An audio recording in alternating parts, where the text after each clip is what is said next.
no Evangelho de Marcos, no capítulo 3. Evangelho de Marcos, capítulo 3.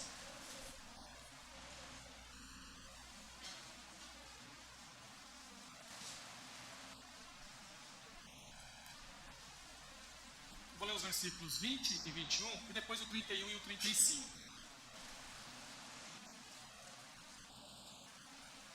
O 20 e o 21 apenas. Diz assim: Então Jesus foi para casa, e outra vez se ajuntou uma multidão, de tal modo que nem podiam comer. E quando os parentes de Jesus ouviram isto, saíram para prendê-lo, porque diziam: está fora de si. Agora o 31. Nisto, chegaram a mãe e os irmãos de Jesus, e tendo ficado do lado de fora, mandaram chamá-lo. Muita gente estava sentada ao redor de Jesus, e alguns lhe disseram: olha, a sua mãe e os seus irmãos e as suas irmãs estão lá fora, procurando o Senhor. Então Jesus respondeu: quem é minha mãe e quem são os meus irmãos? E olhando em volta para os que estavam sentados ao seu redor, disse: eis minha mãe e meus irmãos.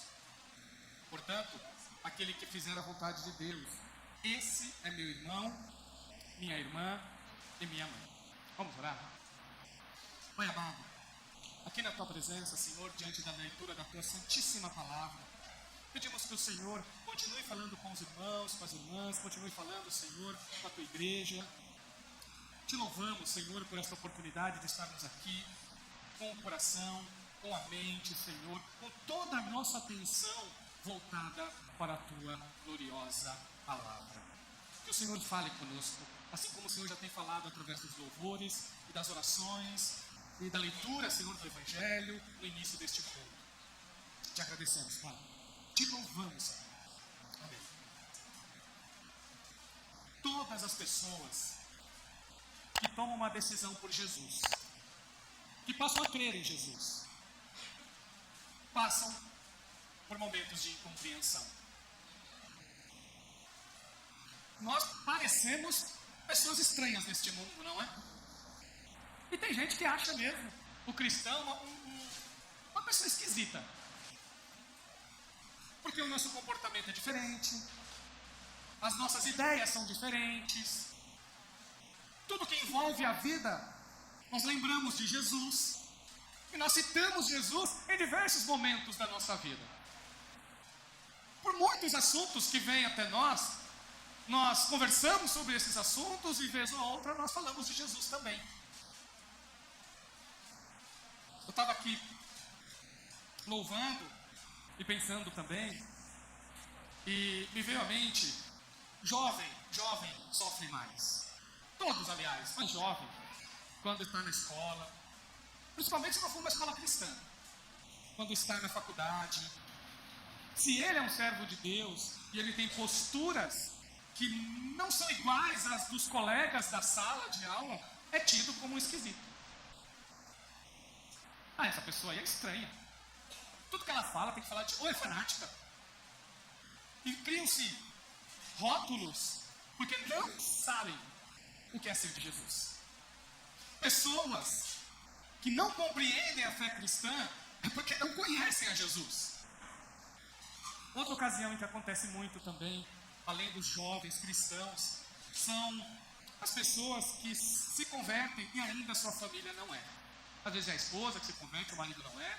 Às vezes é o marido que se converte, a esposa não. Ou o filho se converte, os pais ainda não. E essa pessoa sofre em casa. Porque não é compreendida. Porque quem não conhece não entende o que é pertencer a Cristo. Se você passar por isso hoje, essa mensagem é para você. E se você já passou por esses momentos na sua vida, você também vai entender por que você passou por isso. E se hoje, pela misericórdia do Senhor, você não é tão esquisito mais, não, que Deus nos ajude, que as pessoas possam enxergar a gente como esquisito também. E queiram saber o que é. Por que você é diferente? Por que você age diferente? Por que você se comporta diferente? E que Deus use todas as nossas esquisitices por Jesus para a glória do nome dele. Por que eu estou falando isso para vocês? Irmãos, vocês já fizeram esse exercício de pensar o que é ser perfeito? O que é não ter pecado? Estar numa família de pecadores? Vocês já fizeram esse exercício? O que é uma criança que certamente nunca falou uma palavra para agredir ninguém? No meio de crianças egoístas, em que os brinquedos são só delas.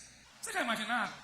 Jesus com Tiago, com Judas, brincando com os carrinhos deles, e Judas tomando dos irmãos, e Jesus pedindo para o pai, pai, faz mais um, para que todos possam brincar. Vocês já imaginaram uma criança assim? Em que sempre obedece aos pais? Às vezes até os pais não entendem o que fala, mas está sempre ali em obediência aos pais. Uma criança que na escola faz todas as lições de casa e entrega. Vocês já pensaram que nunca colou em prova? Que nunca falou mal de um coleguinha de sala? Essa criança foi Jesus. A Bíblia fala claramente, meus irmãos, que Cristo nunca teve um pecado nessa vida, por menor que seja. Então Jesus obedecia os seus pais. Então Jesus procurava aprender de verdade o que era ser um carpinteiro, por exemplo.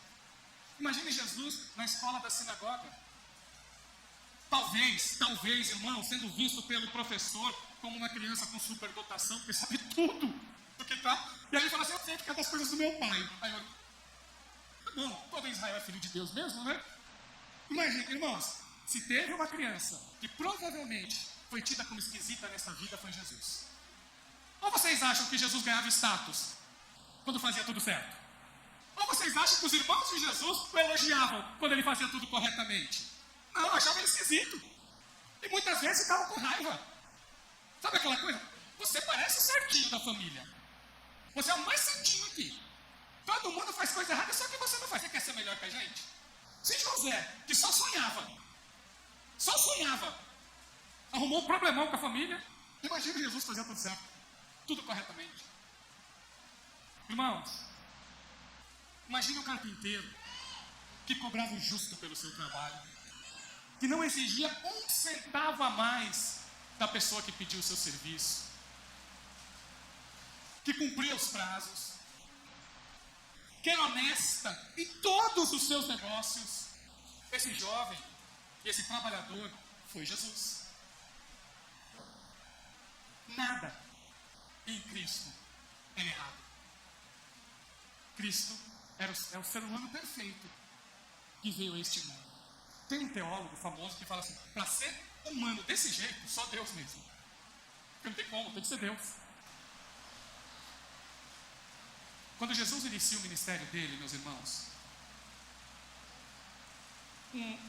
a Bíblia fala que ele só andou fazendo o bem. Tudo o que Jesus fez no seu ministério foi fazer o bem. Está nas Escrituras isso. Curava pessoas, aconselhava quem estava triste, trazia sempre uma palavra de conforto para quem sofria, tinha compaixão das pessoas, e os evangelhos dizem que ele se compadecia das pessoas, porque eles viam as pessoas como ovelhas que não tinham pastor. E ele era esse pastor. Esse Jesus que até o início do ministério dele teve uma vida normal, porém perfeita. Aprendeu com o pai dele, tinha suas relações sociais como todas as pessoas, porém, em todos os tratos que havia com Jesus, era um trato perfeito. Esse Jesus, depois dos 30 anos, começa a pregar e dá início ao seu ministério. Sabe o que a Bíblia, irmãos, fala sobre isso? Que Jesus foi crescendo em popularidade. As pessoas foram aos poucos percebendo quem Jesus era, mas a sua família não. Os seus irmãos não. Os seus irmãos que cresceram com ele e tiveram certamente um testemunho de alguém perfeito, não conseguiam compreender o que era o ministério de Jesus. E quando Jesus já consegue, já uma multidão ao seu redor, e isso começou a trazer para ele a oposição dos líderes religiosos do período de Jesus, a família dele falou, não, vamos dar um jeito nisso. Porque Jesus está pregando diferente dos rabinos mais famosos, porque Jesus está atraindo muita atenção para ele, e isso vai trazer vergonha para a nossa família. Se vocês assistiram, para quem assistiu, quem não assistiu, eu recomendo que assista a série The Chosen. Lá ela retrata bem essa ideia da cultura antiga, que é a cultura de honra e vergonha. Inclusive tem uma das cenas mais bonitas dessa, vou fazer spoiler aqui, tá? Uma das cenas mais bonitas dessa série é quando há o perdão do Mateus com seu pai. Porque Mateus se tornou um cobrador de impostos, sendo um judeu, e a família dele inteira, seus pais, passou pelo processo da vergonha. Perdeu amizades, perdeu negócios, perdeu dinheiro. Porque ninguém quer fazer negócio com alguém que faz com que a sociedade passasse algum tipo de vergonha. Porque o Mateus foi considerado pelos judeus como um traidor, por ele ser judeu cobrando imposto para romano. E a série The Chosen retrata, claro, a gente não tem isso nas escrituras, mas como é uma obra artística, ela retrata essa cena em que o Mateus conversa com seu pai num momento de reconciliação e de perdão.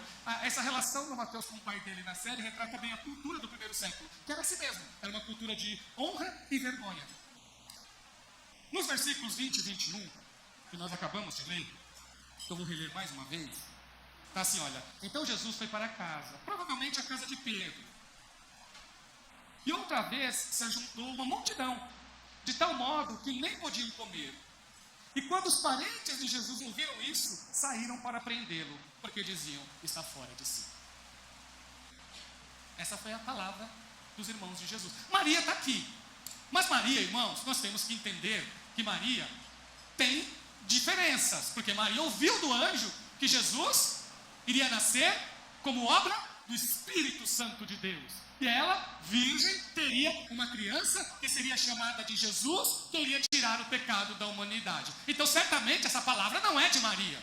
Mas, como toda mãe, pressionada pelos irmãos, não vamos levar Jesus para casa. E a mãe, provavelmente Maria deve ter conversado com ele, deixa Jesus lá, deixa ele fazer. Não, porque pode trazer vergonha para a nossa família, está chamando muita atenção para ele, vai dar problema para a gente aqui, então ele vai para casa. E a ideia era essa, era levar Jesus à força para casa. A intenção era ter domínio sobre Jesus. Era essa a intenção da família. Porque para eles, o que Jesus estava fazendo era completamente descabido. Não tinha sentido nenhum. Agora vocês entendem? Por que ser diferente, ser cristão, parece esquisitice? Agora vocês entendem porque o mundo não te compreende? Porque muitas vezes as pessoas tratam você como se você fosse um alienígena. É porque elas não sabem quem é o Jesus que você serve.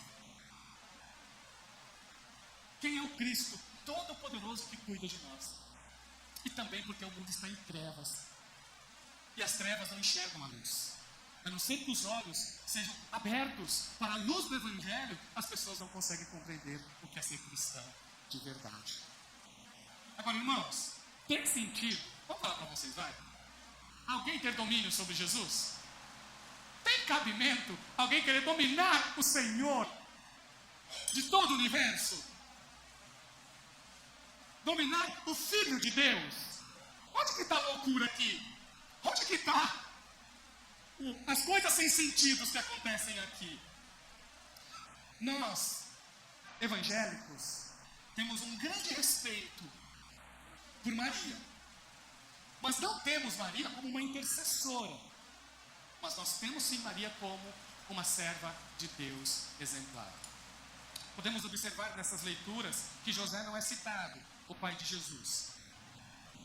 Tudo indica que ele já havia partido na época do ministério de Jesus. Ele ensinou para Jesus o seu trabalho de carpinteiro. E antes que Jesus iniciasse o seu ministério, ele partiu para a eternidade, porque ele não é citado em parte alguma depois de Jesus como adulto.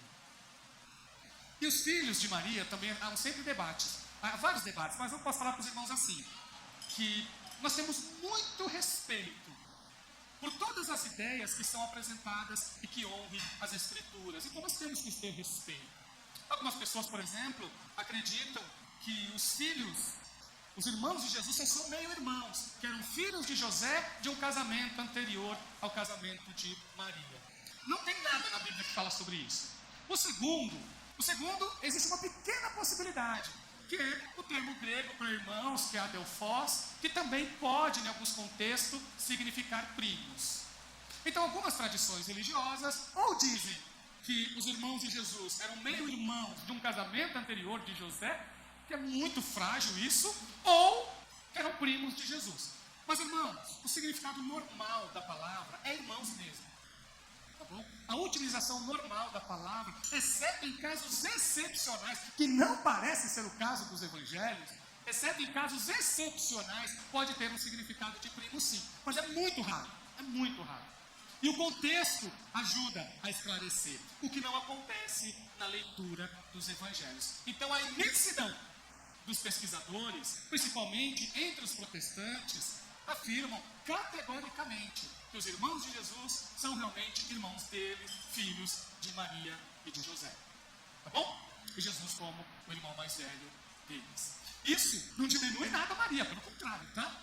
Ela continua sendo uma serva de Deus, um exemplo de fé para todos os cristãos de todas as épocas até a volta de Jesus. Afinal de contas, Deus a escolheu para ser a mãe do Salvador. Só isso já é o suficiente para nós termos por ela um grande respeito e uma grande admiração. Tudo bem até aqui? Então eram irmãos de Jesus mesmo, que foram criados com Jesus na casa de Jesus. E eles, pelo menos durante um bom tempo do ministério de Jesus, não criam em Jesus e nem o compreendiam. Mas nós estamos falando, irmãos, do Salvador. Jesus sabia lidar perfeitamente com toda incompreensão. Jesus sabia diferenciar o que era uma compreensão e o que era uma oposição obstinada. Porque nós encontramos isso nessa passagem. Esse aumento da tensão em cima de Jesus. E a incompreensão foi tratada por Jesus. O perigo, o que é mais perigoso que a incompreensão? É a rejeição. Ela é mais perigosa, muito mais perigosa. Quando Jesus esteve em Nazaré, a cidade em que ele cresceu, as próprias pessoas da cidade tiveram dificuldade de compreendê-lo. Ele também foi mal compreendido lá, porque ele foi na sinagoga e começou a pregar. E quando as pessoas o ouviram, aí já não era nem sua família, eram os habitantes que viram ele correndo pelas ruas de Nazaré quando era criança, quando era adolescente, aprendendo a profissão de carpinteiro com o pai. E em Marcos 6,3, eles falam assim, olha o que eles dizem, depois que ouvem Jesus na sinagoga. Não é este o carpinteiro, o filho de Maria, irmão de Tiago, José, Judas e Simão? As suas irmãs não vivem aqui entre nós? E escandalizavam-se por causa dele. Se as pessoas ainda não te compreendem, saiba que elas também não compreenderam Jesus. Se ainda você passa por algum tipo de luta ou dificuldade por ser cristão, saiba que Jesus também passou por isso. Dentro do seu próprio lar, dentro da sua própria família, dentro da sua própria casa. O diagnóstico da família foi que Jesus estava fora de si, era um lunático. Mas vieram de Jerusalém alguns escribas lá, alguns fariseus, e viram Jesus expulsar um demônio pelo poder de Deus. Porque ele fala isso, que foi pelo poder de Deus. Mesmo diante de uma grandiosa demonstração do poder de Deus, esses líderes que foram de Jerusalém exatamente para questionar Jesus, para se opor a Jesus, disseram que Jesus fez isso pela força de Satanás. Aqui já não é incompreensão, aqui já é oposição, aqui já é incredulidade obstinada. É você ouvir a voz de Deus, ver as ações de Deus, a atuação de Deus, o cuidado de Deus, a graça de Deus, e ainda assim atribuir essa obra gloriosa de Deus como se fosse uma ação diabólica. Para esses, a palavra de Jesus foi diferente. Para gente obstinada, para incredulidade inconsequente, contínua e irremediável, para esse grupo de pessoas, Jesus disse que eles estavam cometendo um pecado imperdoável. Porque chegou num grau de obstinação, chegou num grau de desobediência, num grau de incredulidade, que Jesus decreta para essas pessoas um pecado imperdoável, que ficou conhecido nas Escrituras como blasfêmia contra o Espírito Santo de Deus. Aqui já não é mais incompreensão. Aqui já é obstinação. Aqui já é incredulidade contínua e irremediável. Já chegou no ápice da oposição a Jesus. E aí se tornou algo extremamente perigoso, algo que trouxe consequências eternas para essas pessoas. Irmãos, Cristo fez milagres. Nós encontramos nas Escrituras diversas histórias de milagres de Jesus.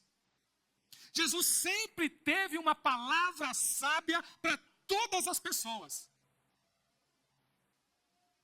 Jesus ensinava com a sua autoridade. Mortos foram ressuscitados. Eu vou dizer uma coisa para você que é cristão, e eu vou trazer aqui a ideia do grande escritor britânico C.S. Lewis. Que ele diz o seguinte: se você é cristão, você não tem o direito de achar que Jesus é um bom mestre. Você não tem esse direito. Se você é um cristão de verdade, você não tem o direito de achar que Jesus é um grande sábio. Você não tem esse direito. Se você realmente crê em Jesus, você tem que crer que Ele é o Senhor soberano sobre a sua vida. Você não tem outra opção. O que o C.S. Lewis vai dizer? Ele vai dizer o seguinte: Jesus, em diversos momentos, disse que Ele era Deus. Teve uma ocasião, em Marcos 2 mesmo, um pouquinho antes da família de Jesus encontrar com ele, que uma pessoa de cama, numa maca, é levado para os seus amigos, para Jesus, e Jesus diz assim para ele: ó, os teus pecados estão perdoados. Quem olhou aquilo, na hora interpretou: só Deus perdoa pecados. E Jesus não voltou atrás não. Foi lá e curou, para provar que ele tinha poder para curar e para perdoar pecados. Irmãos, se Jesus não é Deus, ele realmente era lunático. Porque quem em sã consciência vai dizer que é Deus? Qualquer pessoa que estiver com as suas mentes funcionando tranquilamente, jamais vai afirmar: olha, eu sou Deus. A não ser aquela história do Ariano Suassuna, que ele conta, já contei para vocês, aí é outra história, de que o rapaz falou assim: olha, eu sou Napoleão. Aí o outro cara da instituição psiquiátrica falou: você é maluco? Não sendo Napoleão coisa nenhuma. Napoleão vivia há muitos anos. Falou: não, eu sou Napoleão. Eu sou Napoleão Bonaparte, porque eu sou um grande guerreiro, eu sou um grande imperador. Falou: você não é nada disso, para com essas maluquices. Mas quem foi que falou para você que você é o Napoleão? Aí falou: Jesus Cristo. Dele: eu? Aí, nesses casos, sim. Mas na própria, se a pessoa está tranquila, não vai fazer essa afirmação. Então, nós não temos o direito de achar que Jesus foi só uma pessoa boazinha que andou nesse mundo. Se ele diz que é Deus, é nele que nós temos que acreditar. Porque Jesus não deu meio termos para nós. Eu vou ler isso para vocês. E é isso. O C.S. Lewis vai dizer: ó, ou ele era mentiroso, ou ele era lunático, ou ele realmente era o Senhor. Não tem outra opção. Não tem o meio do caminho. Então, se você é cristão, você crê que Jesus é o Senhor. Nada menos que isso é suficiente. Nada menos que isso. A palavra de Deus diz assim, olha, palavras de Jesus, as afirmações dele. Foi o próprio Jesus que disse isso. Por isso eu lhes disse que vocês morrerão em seus pecados. Porque se não crerem que eu sou, vocês morrerão nos seus pecados. João 8:24. Eu escolhi só 2, tinha mais de 10. Na oração sacerdotal de Jesus, em João 17:5, diz assim: e agora, glorifica-me, ó Pai, contigo mesmo, com a glória que eu tive junto de ti, antes que houvesse mundo. Palavras do próprio Jesus. Ele se identificando como eterno, quando tendo a glória antes da criação do mundo, como Deus. Ou nós acreditamos nisso, ou Jesus mentiu. É por isso, irmãos, que ele exige de nós radicalidade. É por isso, irmãos, que não há espaço para nenhum tipo de conveniência da fé cristã. Ou nós cremos em Jesus de todo o nosso coração, ou as ideias que nós tivermos de Jesus serão apenas incredulidades. Teve um escritor famoso americano que ele disse exatamente isso. Ele falou assim, eu tenho várias crenças. Várias crenças eu tenho, mas são só crenças. Na hora que eu quero tomar minhas decisões de vida, é a minha vontade que prevalece. Ao dizer isso, ele está declarando que ele não crê em nada. Hebreus fala assim, por isso, como diz o Espírito Santo, hoje, se ouvirem a sua voz, não endureçam o coração, como foi na rebelião, no dia da tentação no deserto, onde os pais de vocês me tentaram, pondo-me à prova, e viram as minhas obras durante 40 anos. Quando nós somos apresentados a Jesus, ao Senhor da glória, ao Senhor dos céus e da terra, a nossa postura tem que ser postura de crente.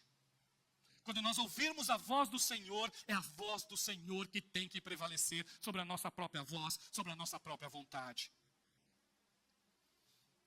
Os irmãos tentaram ter domínio sobre Jesus, e depois, no decorrer da história, que eu vou reler aqui com vocês, eles foram tentar entrar na casa onde Jesus estava. O 31. Nisto chegaram a mãe e os irmãos de Jesus, e tendo ficado do lado de fora, mandaram chamá-lo. Muita gente estava sentada ao redor de Jesus, e alguns lhe disseram, olhe, a sua mãe, os seus irmãos e as suas irmãs estão lá fora, procurando o Senhor. Então Jesus perguntou, quem é minha mãe e quem são os meus irmãos? E olhando em volta para os que estavam sentados ao seu redor, disse, eis minha mãe e meus irmãos. Portanto, aquele que fizer a vontade de Deus, esse é meu irmão, minha irmã e minha mãe. Amados irmãos, lendo isso daqui, parece que Jesus foi um pouco rude, mas ele não foi não. Jesus, nós estamos falando, irmãos, do Senhor da glória. Lembra que eu disse para vocês? Nós estamos falando daquela criança perfeita, daquele adolescente perfeito e do adulto perfeito. Que veio a este mundo com uma missão específica. Salvar aquele que crê dos seus pecados. Nós estamos falando do Senhor encarnado, que coloca as coisas na perspectiva certa. Claro que Jesus conhecia o 4º mandamento, honra teu pai e a tua mãe. Claro que ele conhecia isso. Ele é o Senhor. Em diversas partes nas Escrituras, nós encontramos Jesus incentivando a honra do lar. Quando uma viúva perdeu o seu único filho, a viúva de Naim, Cristo sentiu uma grande compaixão por esta mulher e ressuscitou o filho dela para que fique com ela. Isso é quem ama a família. Só faz isso quem se preocupa com família. Quem sabe o valor da família. Então, irmãos, essas palavras de Jesus não são palavras de rejeição de família. Muito pelo contrário, é colocando a família na perspectiva certa. Colocando a família debaixo do seu domínio. Família é importante, mas ela tem que estar abaixo de Jesus. Família tem valor, mas ela não tem mais valor que Jesus. Ela terá muito mais valor quando ela tiver Jesus. O valor dela vai crescer muito quando Jesus fizer parte do lar. É essa a perspectiva do Evangelho. O que Jesus está dizendo? Existem relações que são maiores do que as relações de sangue. Existem relações humanas que são superiores às relações familiares, que é a relação da fé. Depois o apóstolo Paulo reconhece isso quando ele disse assim, olha, os verdadeiros filhos de Abraão são aqueles que creem. Deixando bem claro que os laços de fé, os laços fraternos das pessoas que creem em Jesus, a comunhão tem um valor imenso aos olhos do nosso Deus. Jesus não nega que em muitos casos as pessoas são tão perseguidas que às vezes são abandonadas pela família. Jesus fala isso, ele entende tudo isso, meus irmãos. E ele ama, e ele compreende, e ele ajuda, e ele atua. O que a palavra de Deus diz para nós? Ela diz o seguinte, olha, se você quer ver a bênção de Deus na sua família, no seu lar, se apegue mais com Jesus. Se você deseja ver a transformação da sua casa, que você se aproxime mais e mais e mais de Jesus. Ele é a solução. Não são, irmãos, as nossas palavras que mudam a vida das pessoas. É Jesus Cristo, o nosso Senhor. É Ele que muda tudo. Jesus muda a família, Jesus muda lar, Jesus muda casa, Jesus muda casamento. Meus irmãos, Ele transforma toda e qualquer situação, porque Ele é Deus. Ele é o nosso Senhor. Vidas são transformadas.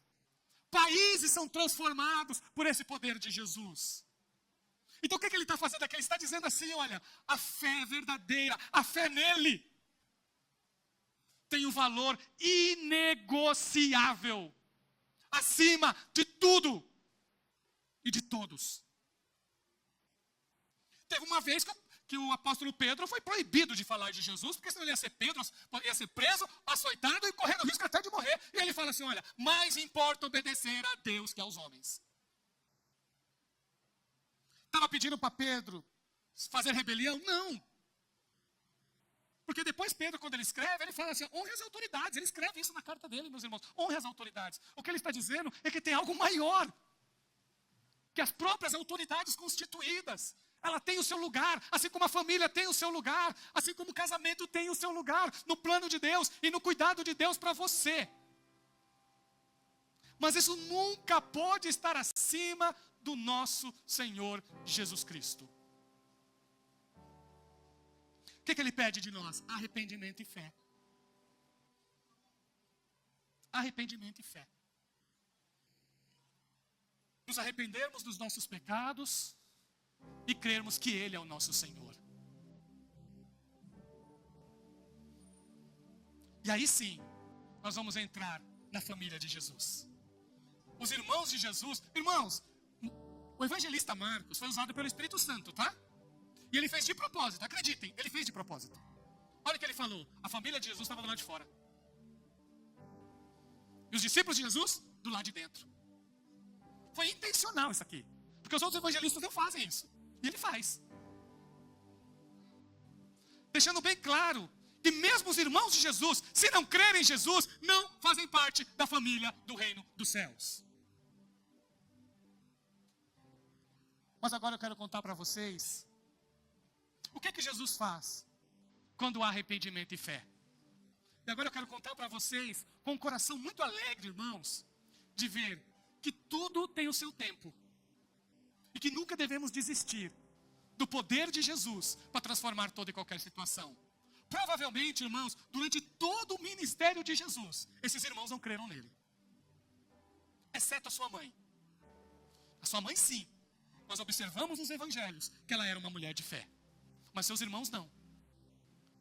Só que diante da gloriosa verdade da ressurreição de Jesus, da morte e ressurreição do Senhor, quando seus irmãos viram que ele completou a missão, que ele fez tudo aquilo que ele disse, que ele foi até a morte por tudo aquilo que ele afirmava, que ele enfrentou a sociedade, que ele enfrentou o mundo, os poderes das trevas, e ele foi um vencedor.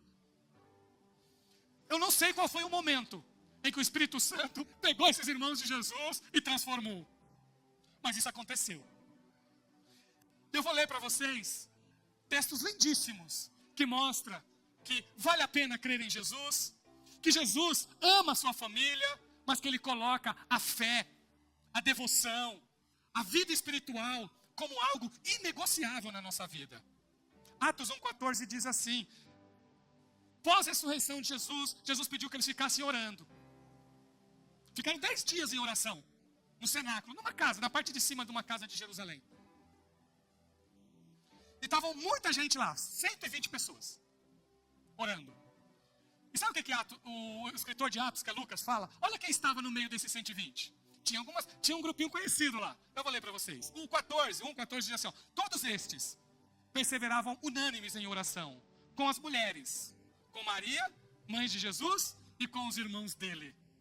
Os irmãos de Jesus estavam em Jerusalém, orando, aguardando a promessa do Salvador. A partir daqui, meus irmãos, eles estavam convertidos. A partir daqui, eles estavam servindo a Jesus. Eles reconheceram que Jesus não era só o irmão deles, mas que Jesus era o irmão mais velho de todo aquele que crê. as primícias de todo o relacionamento de fraternidade que existe entre as pessoas. E 2 irmãos de Jesus escrevem livros bíblicos. Tem 2 livros no Novo Testamento que foram escritos por irmãos de Jesus. Mas olha como que eles se identificam. Porque aqui, irmãos, vamos falar a verdade. Se você não é convertido, e você percebe que tem uma multidão seguindo o seu irmão, você fala com todas as letras e com todo orgulho, esse é meu irmão. Não é? Só que eles se converteram. E eles sabem quem é Jesus. Eles se submetem ao Senhor Jesus como o Senhor deles. E olha como eles começam os seus livros. O primeiro livro é o de Tiago. E lá no capítulo 1, no versículo 1, olha como que Tiago fala. Ele cita o nome dele, Tiago, servo de Deus e do Senhor Jesus Cristo. Ele se assume como servo de Jesus Cristo. E olha o Judas. O livro de Judas, quem escreveu foi o outro irmão de Jesus. O outro irmão dele. Ele escreve assim: Judas, servo de Jesus Cristo, irmão de Tiago. De Tiago eu posso falar que eu sou irmão, porque é meu irmão meu. Mas Jesus eu sou servo. Mas de Jesus eu sou servo. Que nós tenhamos, irmãos, a perspectiva correta da fé. Que nós possamos enxergar com os olhos da fé toda a realidade. E que as nossas famílias, nossos casamentos, nossos filhos, nossos parentes sejam transformados pelo exemplo que nós damos de fé. Eu vou concluir. Aqui não é nenhum mandamento, é só dicas, tá? Dicas. E vocês guardem para vocês, e eu creio que terá utilidade para a vida de vocês. Como que a gente lida quando nós somos incompreendidos por nossos familiares? Tenho 3 dicas aqui que podem ajudá-los a passar por esse momento, caso você esteja passando. Isso serve também, irmãos, para você que é jovem e está na escola e muitas vezes não é compreendido ou compreendida. Isso serve para você no seu trabalho também, que não é compreendido ou compreendida. Você pode adaptar isso aqui. Primeiro, encare essa realidade. Nem todos os seus entes queridos compreenderão a sua devoção radical. Mas não são eles que têm a palavra final. Então, encare isso. Olha, eles não compreendem. Pronto. Aceite isso. Quando eu digo aceite, não estou dizendo que não é para orar. É assim, olha, você não pode forçar o discernimento espiritual nessas pessoas. Isso é obra do Espírito. Vocês perceberam? Porque às vezes, irmãos, nós queremos forçar uma coisa. Teve um jovem, na minha juventude, teve um jovem que ele saiu da igreja. Ficou comigo num grupo de jovens durante um bom tempo. E ele saiu da igreja. Depois ele voltou, depois de muitos anos ele voltou. Muitos anos ele voltou. Voltou adulto e casado. Ele voltou para a igreja. Mas naquela época que ele saiu, ele falou para mim. Ele falou assim, olha, tia Elsa, o que adianta eu ser cristão se eu chego em casa? O meu pai me força a ficar ouvindo louvor o dia inteiro. Não deixa eu ouvir a música que eu quiser. Desliga a televisão na minha cara. Faz tudo aquilo que não é para fazer. Me força a ir para a igreja quando eu estou cansado. O que ele quis dizer? Que nada do que ele queria era aceito pelo seu pai. Nada. Não tinha conversa, não tinha negociação. Não podia fazer nada, absolutamente nada. Era o dia inteiro tendo que escutar louvor no quarto dele. Tendo que só assistir aquilo que o pai queria que ele assistisse. Tendo que ir para a igreja a hora que o pai queria que ele fosse.